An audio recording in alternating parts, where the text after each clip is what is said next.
Magandang gabi Luzon, Visayas, Mindanao at buong mundo. Welcome to Cayetano in Action with Boy Abunda. Sa pagpasok ng 2026, bagong kaalaman ang ating baon para mas maipagtanggol ang mga karapatang natatapakan. Mga bagong sandigan para sa mga Pilipinong araw-araw ay humaharap sa hamon ng buhay at mga bagong simula para sa mga kababayan nating tumatayo mula sa pagkakatumba sa trahedya. Isang 6.9 magnitude earthquake ang nagpatigil sa mga kababayan nating Cebuano.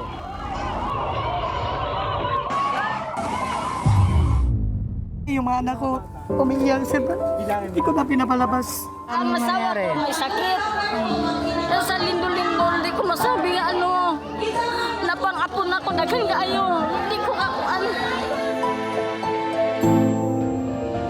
Sa Cayetano in Action with Boy Abunda, ang aksyon agad-agad. Kaya't agaran tayong tumugon sa mga bayan ng norte ng Cebu na tinamaan ng magnitude 6.9 na lindol noong Setyembre at 30. Sa pakikipagtulungan natin sa Gawad Kalinga, natukoy nating bukod sa pagkain at tubig, kalusugan din ang pangunahing pangangailangan ng mga nasalanta. We thank you so much for your relief goods that you have sent us. And we thank you so much because it's not just the goods, but it is your thought that you are here, that you see them in their sufferings and their fears.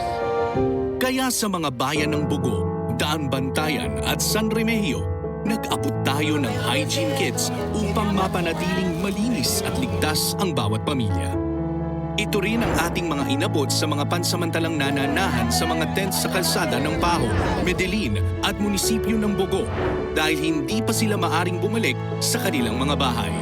Sa salamat po namin sir na nakarating kayo sa amin, na dagdagan yung mga na tanggap namin na konting tulong galing sa iba. Lalo na yung mga gamot, yung mga pagkain ng mga bata. Higit sa pisikal na sugat, takot at trauma din ang iniwan ng lindol, lalo na sa mga batang nabago ang regular na buhay. Hindi sila makapasok sa eskwela at natatakot matulog sa sarili nilang bahay. Kaya naman, kasama ang ating mga occupational therapist, nagdaos tayo ng mga play sessions para maibsan ang takot at maibalik ang sigla ng kanilang pagkabata. Natatakot sila, hindi nila naiintindihan bakit natutulog sila sa labas, bakit hindi na sa loob. Konting pag-shake lang o pagyanig, natatakot na po sila. I think generally right now, nasa state of shock po sila. Hindi po sila masyado aware kung ano po talaga nangyayari. Suddenly, hindi na po sila pupunta sa school. Parang nade-disrupt po yung everyday routine nila. So, ang play therapy ay isang magandang avenue, kumbaga, para sa kanila, para makapaghalubilo sila ulit sa kanilang kapwa. At it's not just for the kids, it's even for the adults as well. Nagbukas din tayo ng Cayetano in Action Desk para lapitan ang mga pamilyang nangangailangan ng agarang tulong. Isa na dito, si Nanay Fritzy. Pero ako na lang ibalhin dito, kailangan may batang gamay. Ano ako to? Batang gamay? 2 months. 2 months? Oo, ako nga po. Kay maluya mamigpasan sa oxygen, ma'am. Noong araw na lumindol ay kailangan nilang mailabas ang kanyang asawang nakaratay sa kanilang bahay dahil pinalabas ito sa ospital. Sinabing mas delikado kay tatay ang pagpapakonfine sa maliit na ospital dahil maari siya roong mahawaan ng sakit. Bilang instant action, binilhan natin si tatay ng oxygen at ng mga gamot na ilang araw na niyang hindi naiinom. Kasunod nito, nakipag-ugnayan ng Cayetano Action Agad Team sa Vicente Soto Hospital kung saan maaaring makonfine at matutukan si tatay.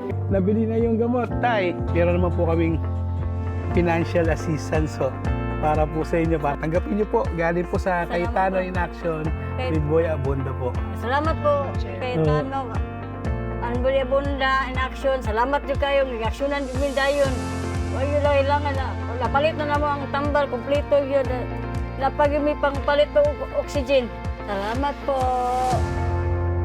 Hindi pa rin tumitigil ang mga aftershock ng mga lugar na naapektuhan ng lindol at tumutuloy pa rin ang kaba ng ating mga kababayan.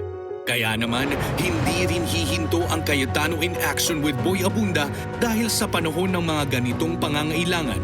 Ang aksyon dapat agad Tulagaran. Maraming salamat po kay Tano in Action with Boy Abunda. Maraming salamat po kay Tano in Action. Maraming salamat po kay Tano in Action with Boy Abunda. Salamat po kay Kuya Alan o Ate Tia. Salamat, Kuya Alan at Tidia. Kay Tano in Action with Boy Abunda po. Maraming salamat. Maraming salamat po kay Tano in Action with Boy Abunda. Salamat!